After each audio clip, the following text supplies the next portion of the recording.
ní bàbá lọ́lọ́run mi. ìbànújẹ́ tí kò lọ.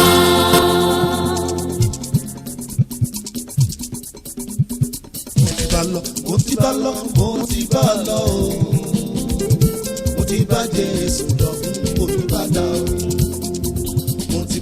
mo ti bá lọ.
Venerable Superior Emmanuel Ademayabani ti CCC Ife-Oluwa ní Shagamu nínú mi dùn sí ìkórè òní àti dúpẹ́ ọlọ́wọ́ Ọlọ́run fún àmì ìdásílẹ̀ mi nítorí òun náà pọ̀ àìsàn pọ̀ wọ́n lọ agbára borí bákan náà mò ń dúpẹ́ lọ́wọ́ gbogbo parishioners gbogbo ọmọ ìjọba làwọn kò náwó kò nira wọn kò àdótì àṣẹ ìṣàmọ́dún níwòye àmọ́dún àtúnṣe jù bẹ́ẹ̀ lọ lu àkókò àfọ̀n abẹ́ wọ́n pọ̀ lọ́wọ́ iléeṣẹ́ diamond tí wọ́n kún wọn lé olúwa kún wọn lé iṣẹ́ wọn ní lọ sílẹ̀ láíláí olúwa túbọ̀ fara wọn sókè ẹ lò má rí. ẹ káàárọ̀ o akúùsì mi èyí o akú ọdún o ẹ̀mí wá ṣọ̀pọ̀ àṣeṣe tó ṣe tábàṣe lé ìtàn àṣẹ mi orúkọ tèmi ni ìyá àti Modúpẹ́ Ọlá ẹ̀híbọ̀ tí mo lọ sí ìjọ CCC Ife-Oluwa ní Shagamu ní ṣọ́ọ̀ṣì bàbá wa Igwe adúpẹ́ fọlọ́run tó dẹ̀mí wá sí àṣẹ yìí àṣàmọ́dún lágbára Èdùmàrè mo dẹ̀ kí ìyáàfin àgbékẹ́ diamond mo dúpẹ́ ní ìlú Canada ọmọ yèyé Canada ìyá mi tó dáa ẹni wá ṣe púpọ̀ o ọlọ́run àdá àwọn ọmọ yìí sí o ẹ ti ṣe lé ẹ tún ṣe ní ìlágbára ọlọ́run ètò bá aṣojú ẹ̀mí wa o ẹni gbogbo ọmọ ilé ẹni gbogbo ọkọ ńlé o agbára ọ̀run àràgàbò yìí o ẹ máa gbé ní àlàáfíà lórúkọ Jésù àwọn náà máa gbé ní àlàáfíà ní o ògo ọlọ́run á kúyọ nínú ayé wa o Jésù Olúwa wa. orúkọ mi ni most senior evangelist Olúwafẹ́mi Oyèbánjọ chairman harvest committee Ife-Oluwa 2022 àti chairman church. Adúpẹ́ lọ́wọ́ Ọlọ́run fún àjọ̀dún ìkórè wa ti ọdún yìí tí a ń ṣe tó ń lọ lọ́wọ́lọ́wọ́ báyìí. Adẹ̀dúpẹ́ lọ́wọ́ Ọlọ́run fún bàbá wa náà tí wọ́n jẹ́ olùṣọ́ àgùntàn wa venerable superior evangelist Ọbáníyì. Àjọ̀dún kẹsàn-án là ń ṣe yìí Ọlọ́run á túbọ̀ jẹ́ kí a rí ọ̀pọ̀lọpọ̀ ẹ̀ láyé. So ìkórè yìí jẹ́ ìkórè tí ó máa ń lárinrin, ìkórè jọ á jẹ́ ìkórè tó máa ń lárinrin ọdọọdún bá ṣe máa ṣe nìyẹn. Adẹ̀dúpẹ́ lọ́wọ́ gbogbo àwọn àlejò tí wọ́n bá wá káàkiri gbogbo orílẹ̀-èdè Nàìjíríà àti láti òkè òkun. Adúpẹ́ lọ́wọ́ àwọn pásítọ̀ wa, adẹ̀dúpẹ́ lọ́wọ́ àwọn tí wọ́n rán wa láti wá ṣojú wọn, àwọn bàbá nínú Olúwa venerable superior Akànní tí gbogbo ayé mọ̀ sí Arókòkò àti venerable superior evangelist Adénúgà tí wọ́n jẹ́ province head province head ní agbègbè yìí. Kí adẹ̀dúpẹ́ lọ́wọ́ iléeṣẹ́ tí wọ́n wà pẹ̀lú wa ìbákan náà. Iléeṣẹ́ yẹn á máa ròkè o, ọlá yín tó ti ń lọ sókè kò ní wálẹ̀ o, Ọlọ́run á túbọ̀ dúró tì yín òkè òkè lẹ́ máa lọ o. Ẹ ṣé gan.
tí a ń ṣe nínú ìjọ wa CCC Ife-Oluwa local parish tí a pe àgbẹ̀rẹ̀ rẹ̀ ní fulfilment.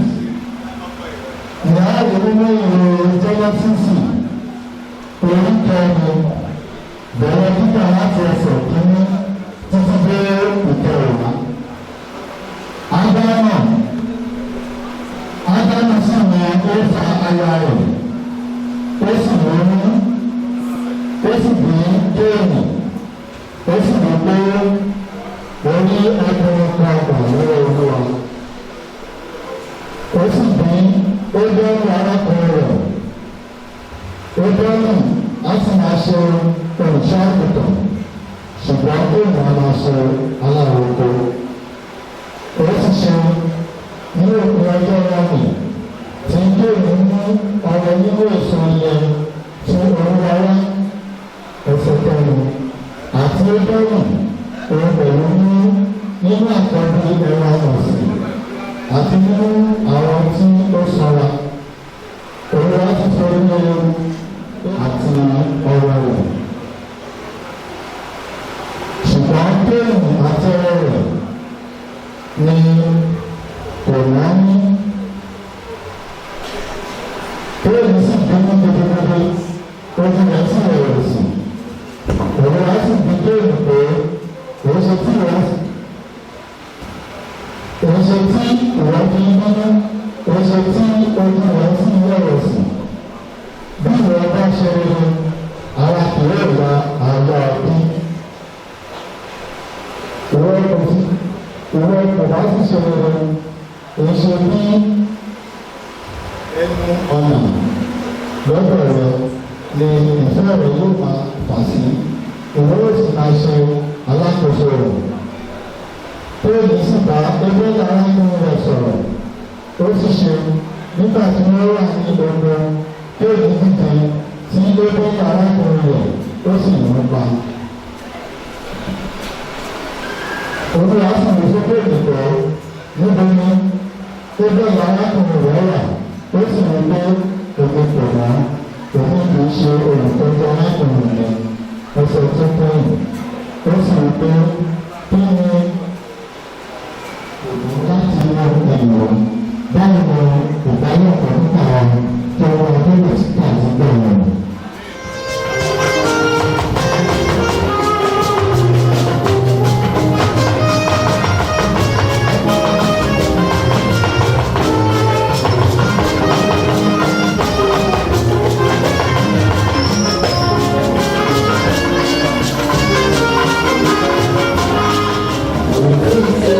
Gbàdúrà lálẹ́.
senior evangelist Samuel Ogun. Mo dúpẹ́ lọ́wọ́ Ọlọ́run, mo dúpẹ́ lọ́wọ́ ìjọ mímọ́. Èmi ní igbákejì olùkọ́ tó di church, èmi ní assistant there. Mo lè dúpẹ́ lọ́wọ́ òun náà àti ọwọ́ àwọn ọmọ ọjọ́ tó àjẹkẹ́bí pa mí. Wọ́n ń tọ́jú mi lọ́sàn-án àti ní òru. Ayọ̀ yóò jẹ́ tiwọn, ìbùkún yóò jẹ́ tiwọn. Èmi náà tó ń sọ̀rọ̀ yìí, ẹ̀mí gígùn àti àlàáfíà mo bèrè fún àti ẹni tó di church kó má ṣe kúkú òjijì, kí àlàáfíà kó jẹ́ tiwọn. Ayọ̀ Ọlọ́run, ìbùkún, ìgbéga kó jẹ́ ti gbogbo wa lápapọ̀. Oore ọ̀fẹ́ Ọlọ́run kò ní fi wá sílẹ̀. Jésù olùgbàlà wa. Lọ́wọ́ Ife-Oluwa model parish Berracadi nítorí pé ibi tí a ti jọ́sìn tẹ́lẹ̀ àwọn onílẹ̀ wọn ni wọ́n fẹ́ lulẹ̀ wọn láti kúrò ńbẹ̀. Ibi tá a wà lọ́wọ́lọ́wọ́ yìí ni Arárọ̀mí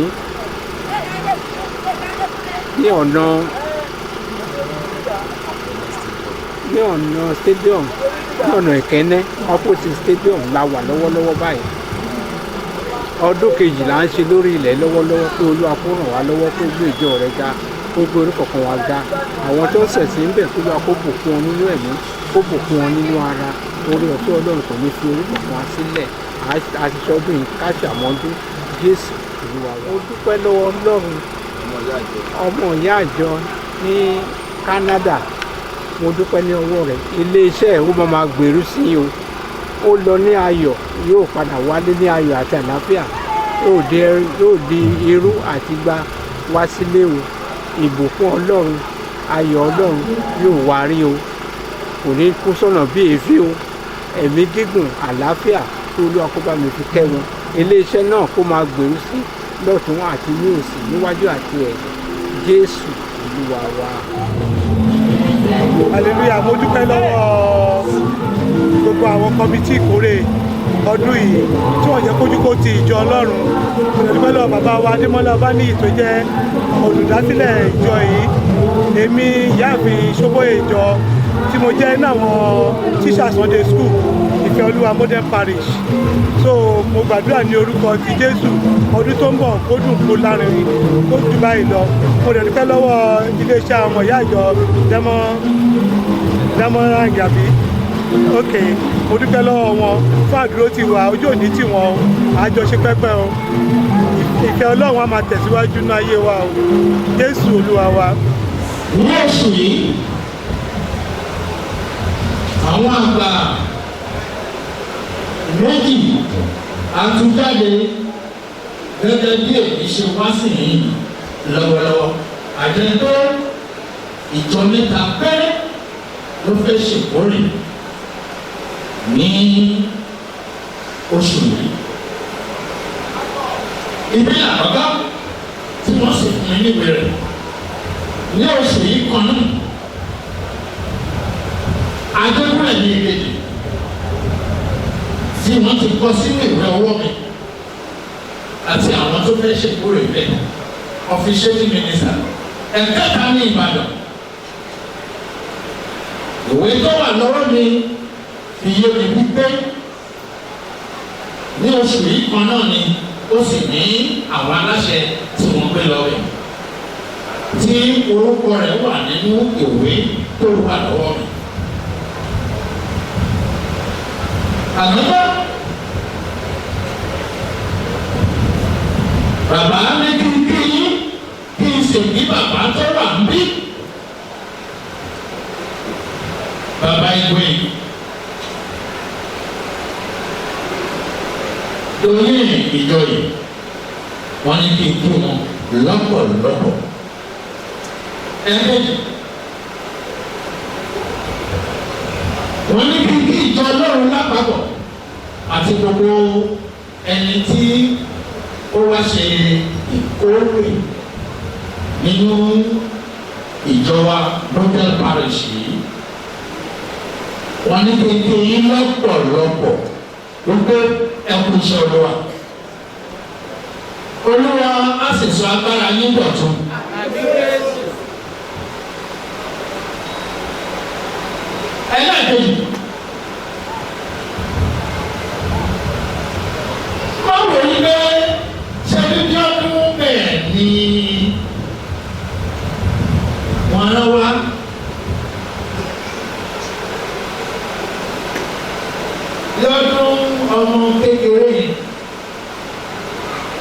wá ṣèkórè. bẹ́ẹ̀ tí ọmọ nǹkan tí rí bàbá rí kí wọ́n tó pè mí pé èmi ni mo ń bọ̀ bí.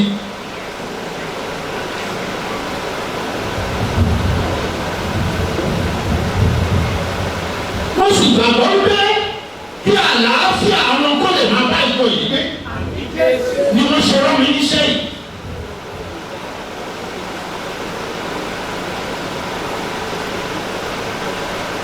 kí n kọ́kọ́ sọ̀tàn fún ẹ.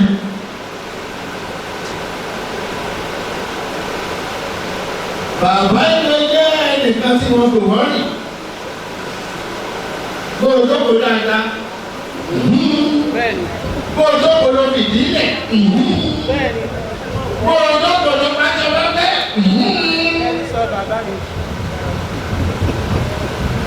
ìyẹn náà la ṣe bá a bá a ṣe báyìí. ẹ̀kọ́ tí wọ́n ti ẹ̀wà kà ó wá túmọ̀ nǹkan púpọ̀.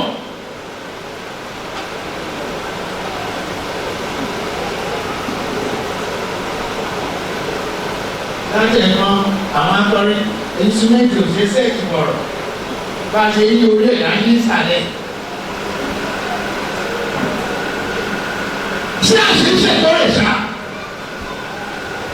ṣé ìkọ́ni ló wá ṣe àbọ̀ wá ṣe lánàá bí. àbí òṣèré burúkú èyí tí a ń kọ́ káàkiri tẹ́lẹ̀ tí ọlọ́run wà láwọn abọ́lá ṣọ́ọ̀ láti practice láti tún padà sínú èébì káàkiri pọ̀ sílẹ̀ níta ṣọ́ọ̀ láti bá wá sínú ìjọ yìí. ọmọ mi náà ti lọ ṣọ́ọ̀ṣì káàkiri ṣé bí o ṣe ń ṣe gbogbo ẹ̀.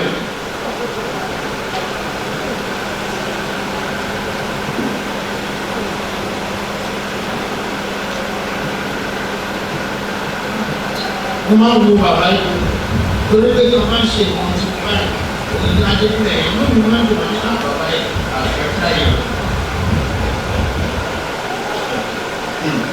ṣùgbọ́n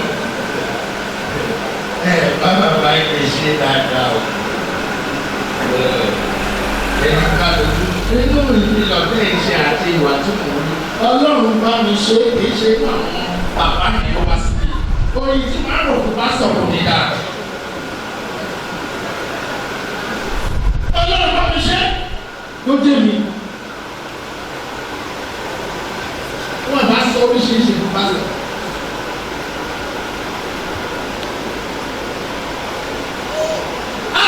wọ́n wá bí ní kọ́lẹ̀ kan náà ṣé bí a ṣe rí lè nígbà tí mo wá bí yẹn. bọ́ọ̀lù gbogbo wọn lọ. ṣé ayé wọn lọ ní. àwọn ta àní mo dúpẹ́ ní pé èmi ni mo lọ́wọ́ síbi ìṣe. ibi náà ló tẹ̀ máa ń wọn. pẹ̀lú jáde bọ́ síta.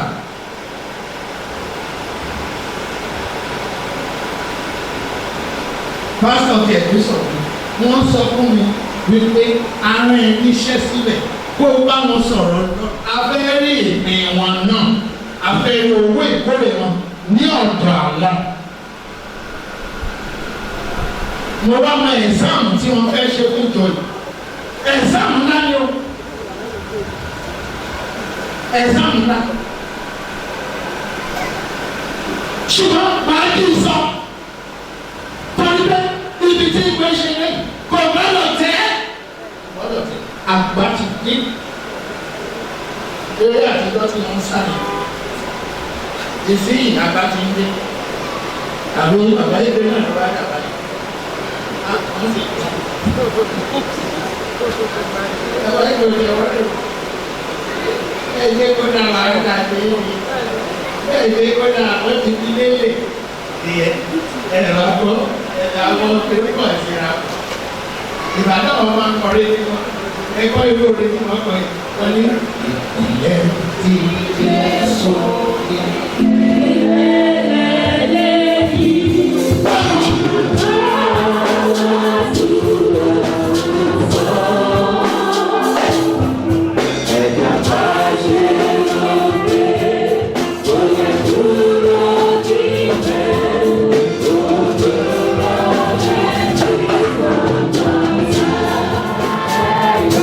Oh,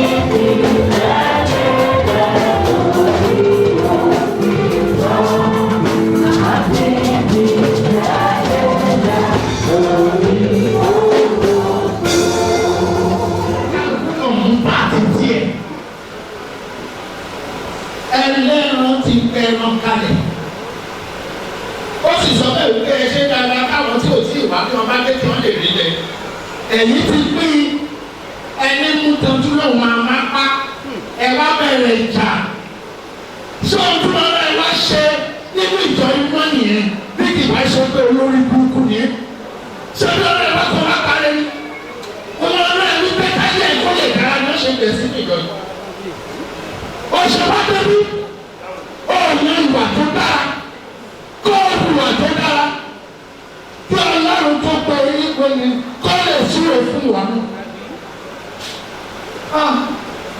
ó bá pa òwe kan tó lọ máa gbórí ká ló máa wẹ̀ ní pẹ́pọ̀ ṣe bẹ́ẹ̀ ìjà máa sáta.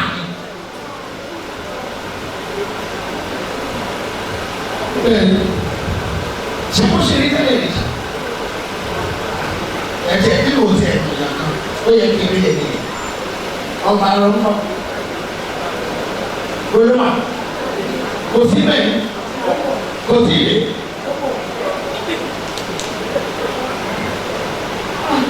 Yìí sọ̀rọ̀ àmọ́ máa sọ wọ́n rẹ̀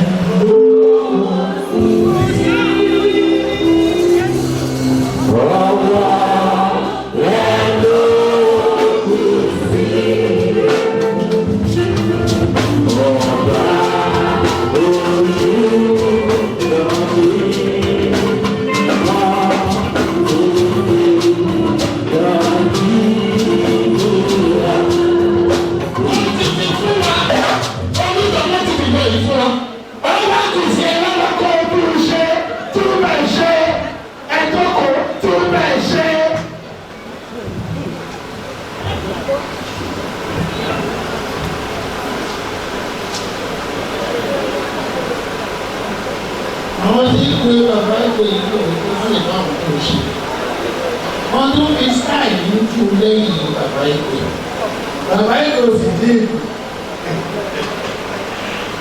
wọn lè ṣe kà wọn ò mọ̀ wípé ohun tí wọn bá fèrè ó kójọ ìlú náà ló máa tún bẹ̀.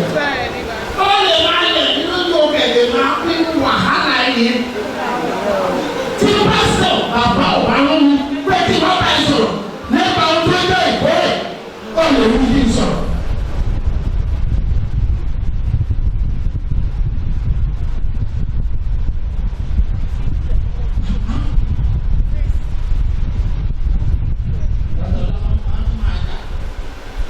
bí bàbá ìgbé bá tẹ̀lé ilẹ̀ kékeré ṣe kó sáà wọ́n ní bẹ́ẹ̀ dàrú. ọ̀dọ̀ ní wòlíì àwọn kan á jíṣẹ́ ayélujára tó kù jíṣẹ́ yóò máa ṣe ṣé yẹn ní ti tọ́ yìí ṣá kì í ṣe yẹn ní ti tọ́ yìí ẹ lọ sí mi di ọ̀tẹ̀ ẹ̀yin alábẹ̀rẹ̀ pa wọn.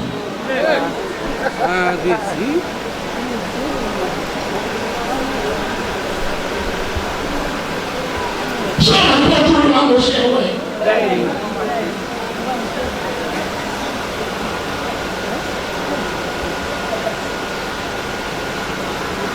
Instead ká wà nínú ìmọ̀ ṣọ̀kan.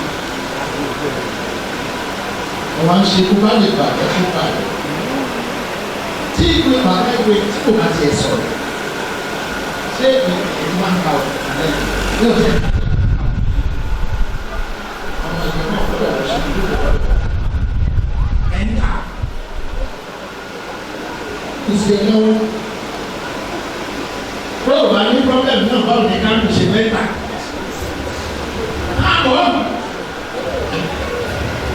Ìwọ máa wọ káńtà máa tà. Ṣé bàbá bá yí iṣẹ́ náà yìí? Ní ọwọ́ ènìyàn ìwọ tẹ̀tẹ̀ ní ikú ní ikú ní ikú. Ó ń bọ̀ lọ́nà bẹ̀rẹ̀. Èyí ọmọ ní ipa tuntun náà. Èyí wọn lọ sí àtúntò tí wọ́n fẹ́ àpò. Òdi ní nípa ní ti tán. Wọ́n jẹ́ wa orí máìkì lórí ní ńlá. Ẹbí wọn kọ́ sí ikú àpèsè náà bí sẹ́kẹ̀sì. Méjì ẹ̀kọ́ kí wọ́n tú sí gómìnà. Kọ́lọ́wọ́ ẹ̀ ní àgbèjì. Ìfà ti ṣe nǹkan tó fẹ́ yẹn. Àní ìbò kan lóòrùn nínú ìlú Nàìjíríà. Nígbà tó kún mọ́ ti ṣe kò fún ẹ ní kí ló ní tó kún á débi tó owó ìdílé fún ara ẹ.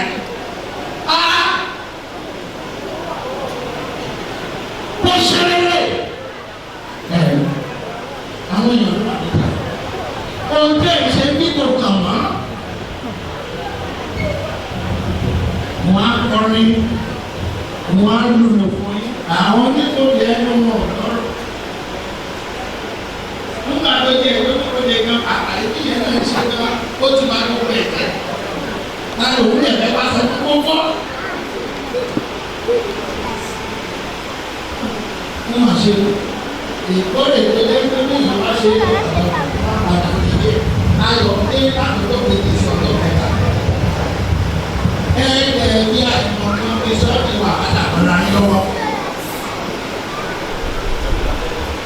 Ìjọ tí mo wá síbí, èrò wọn kan àwọn wọn dábàá ní àkọ́kọ́ wá sọ́ọ̀nù náà.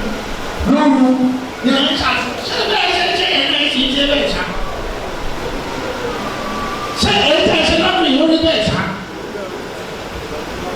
Àwọn ń sọ ọgbọ́n ó mọ̀. Ó ti ń sọ ọdún. Ìpàdúwájú ìjọba kan tó wá pàtàkì ti ṣe ká bá gbogbo ẹgbẹ́.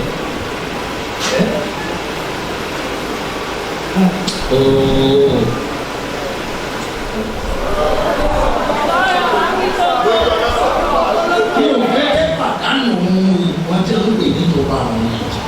Kí o fẹ́ pàdánù ẹ̀. Kí o fẹ́ ìjọ yìí lè sọ fún wa. Ẹ wà mẹ́ta.